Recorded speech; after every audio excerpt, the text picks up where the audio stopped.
Assalamualaikum warahmatullahi wabarakatuh. Apa kabar teman-teman semuanya? Kembali lagi kita bertemu di mata kuliah Etika Administrasi Negara, pertemuan yang kedua. Jangan lupa hari ini juga teman-teman harus melakukan presensi di Google Classroom sebagaimana yang telah teman-teman lakukan minggu lalu. Baik, mari kita mulai pertemuan kedua hari ini. Baik teman-teman, minggu lalu kita sudah berbicara tentang apa itu etika. Kita sedikit mundur ke belakang untuk mengingat kembali bahwasanya etika sendiri merupakan ilmu yang mempelajari tentang baik buruknya, benar atau salahnya perilaku manusia yang menggunakan norma sebagai acuannya. Lalu minggu ini kita akan mencoba mendekatkan sebenarnya bagaimana hubungan etika dengan administrasi. Mari kita perdalam pelan-pelan. Pendekatan etika kepada administrasi yang pertama adalah teleologi. Teleologi menggunakan asas apa yang baik dan buruk dan apa yang seharusnya dilakukan oleh administrasi. Pandangan teleologi berpendapat bahwa yang terpenting dari proses administrasi bukanlah nilai-nilai moral, akan tetapi konsekuensi dalam keputusan dan tindakan administrasi bagi masyarakat, atau dengan kata lain mengutamakan kepentingan umum. Pandangan teleologi ini berpendapat bahwa tidak penting moral itu. Moral bisa dilanggar, moral bisa ditabrak atau dikesampingkan dengan tujuan yang lebih besar, yaitu mengedepankan kepentingan umum. Pendekatan teleologi juga berpendapat bahwasanya benar atau salah itu relatif, tergantung kepada siapa yang diuntungkan dan siapa yang dirugikan. Sebagai contoh, kita seringkali mendengar kasus penggusuran untuk normalisasi sungai. Nah, kasus penggusuran ini tentu saja akan merugikan bagi orang-orang yang tinggal di sekitar bibir sungai tersebut atau orang-orang yang digusur yang tinggal di pinggiran sungai itu. Tetapi normalisasi sungai dengan metode penggusuran ini memiliki dampak positif untuk masyarakat yang lebih luas, yaitu untuk mencegah terjadinya banjir. Nah, itu adalah sebagai contoh bagaimana pandangan teleologi itu lebih mengedepankan kepentingan umum daripada nilai-nilai moral. Akan tetapi teman-teman, pandangan teleologi ini mempunyai beberapa kelemahan. Kelemahan yang pertama adalah siapa yang menentukan bahwa sesuatu yang dilakukan oleh administrator itu mengedepankan kepentingan umum. Jangan-jangan administrator hanya mengedepankan kepentingan pribadinya saja. Siapa yang menentukan kebijakan seorang administrator ini mengedepankan kepentingan umum? Sebagai contoh, misalnya ketika ada kebijakan untuk pembangunan jalan yang pembangunan jalan itu menggusur pemukiman warga, siapa yang menentukan bahwa jalan itu adalah benar-benar dibutuhkan oleh masyarakat luas?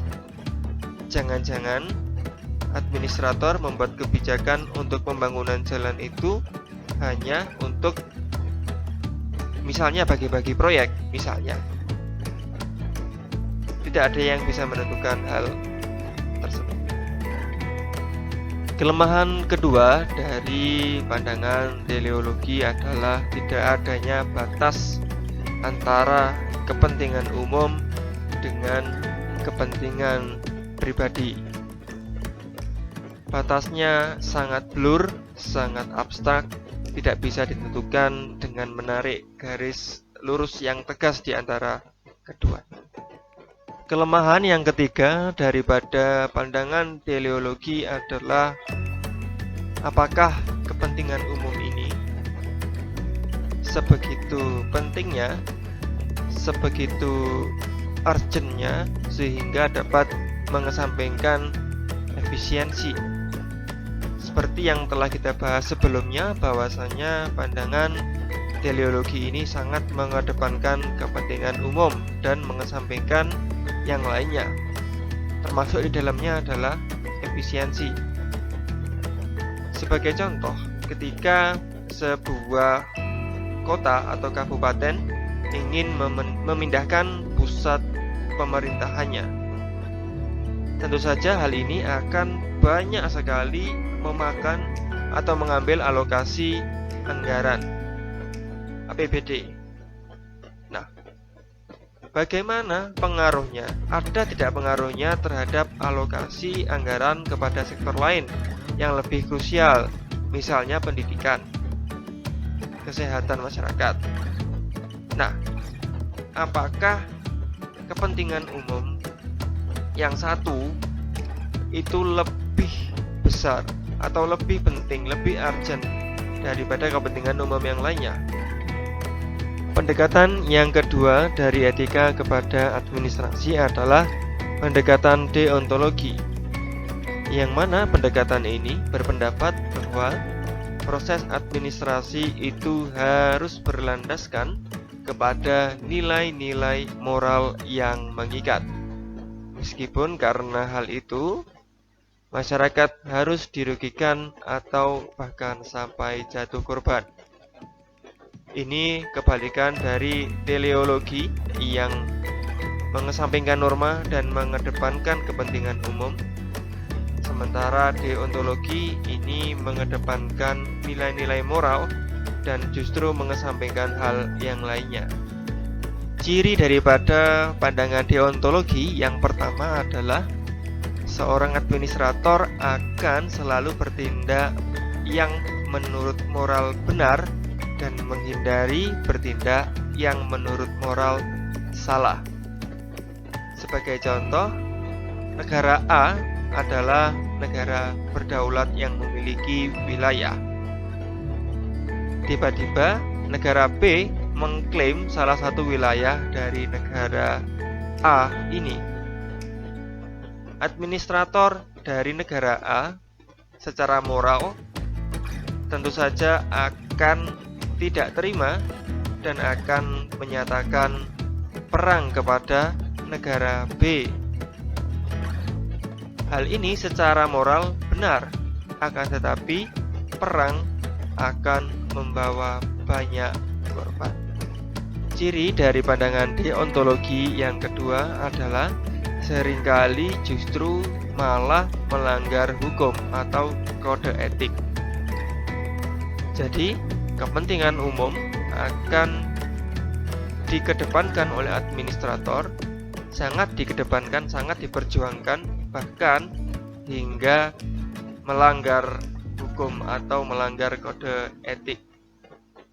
Baik, demikianlah pembahasan materi pendekatan etika kepada administrasi negara. Jangan lupa teman-teman, saya ingatkan untuk membuka Google Classroom-nya dan melakukan presensi di sana. Demikian untuk pertemuan mata kuliah etika administrasi negara kali ini. Sampai jumpa minggu depan di hari dan jam yang sama. Wassalamualaikum warahmatullahi wabarakatuh.